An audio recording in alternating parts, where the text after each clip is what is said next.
ಯಾಕಕ್ಕ 2 ದಿನದಿಂದ ವಾಕೆ ಬತ್ತಿತ್ತಿಲ್ಲ, ಊರಿಗೆ ಹೋಯ್ತಾ? ಅಯ್ಯೋ ಇಲ್ಲ ಕಣೆ, 2 ದಿನದಿಂದ ಸಂಖ್ಯೆ ಹಂಗೆ ಆಗ್ಬಿಟ್ಟಿತ್ತು.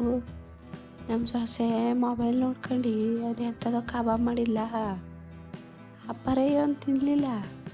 ಹಸಿಮೆಣಸಿನ್ಕಾಯಿ ಪುದೀನೂ ಒಂದು ಗಾಡಿ ಕೊಟ್ಟು ಮಡಗಿದ್ಲು, ರುಚಿಯಾಗೇನೋ ಅವಲ್ಲ ಅಂತ ಒಂದು 2 ಬಾಯಿಗೆ ಹಾಕೊಂಡೆ. ಯಾಕೋ ನನ್ನ ಹೊಟ್ಟೆಗೆ ಸುದ್ದೇ ಆಗಲಿಲ್ಲ ಕಣೆ, ಸಂಖ್ಯೆ ಹಂಗೆ ಆಗ್ಬಿಡದ. ಅಯ್ಯೋ ಬೇಡ ನಾನು ಪಾಡು 2 ದಿನದಿಂದ. ಅಯ್ಯೋ ಅಕ್ಕ ಆಸ್ಪತ್ರೆಗೆ ಹೋಗೋದಲ್ವ ನೀನು? ಅಯ್ಯೋ ಅದಕ್ಕೆಲ್ಲ ಯಾರೇ ಆಸ್ಪತ್ರೆಗೆ ಹೋಗ್ತಾರೆ. 2 ದಿನ ಮಜ್ಜಿಗೆನ ಉಂಡೆ, ಈಗ ಸರಿ ಹೋಯ್ತು ನೋಡಲಿ.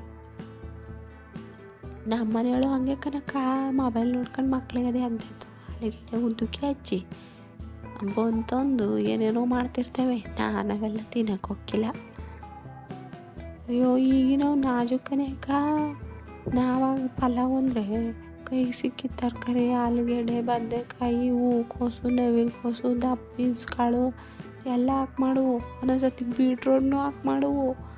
ಈಗಿನ ಪಲಾವು ಅಂದರೆ ಬಟಾಣಿ, ಬೀನ್ಸು, ಕ್ಯಾರೆಟು, ನವಿಲುಕೋಸು ಇದ್ರೇ ಪಲಾವು. ನಮ್ಮನೆ ಹುಡ್ಲು ನಾ ಪಲಾವ್ ಮಾಡಿದ್ರೆ ಮುಟ್ಟಕ್ಕೆ ಇಲ್ಲ. ಹೋಗಜ್ಜಿ ನೀ ಆಲೂಗೆಡ್ಡೆ ಬದನೆಕಾಯಿ ಕ್ಲೀನ್ ಮಾಡ್ತೀಯಾ ಅಂತ ಬೈತವೆ. ಏನೇ ಹೇಳೋಕ ನಾವಾಗ ಒಳ್ಕಲ್ಲಲ್ಲಿ ರುಬ್ಬಿ ಮಾಡಿ ಏನೇನೆಲ್ಲ ಹಾಕಿ ಮಾಡ್ರು ಅಷ್ಟು ರುಚಿ ಬರೋದು. ಈಗ ಆ ರುಚಿನೇ ಬರೋಕ್ಕಿಲ್ಲ ಅಂತೀನಿ. ಕಣೆ ಬೆಂಡು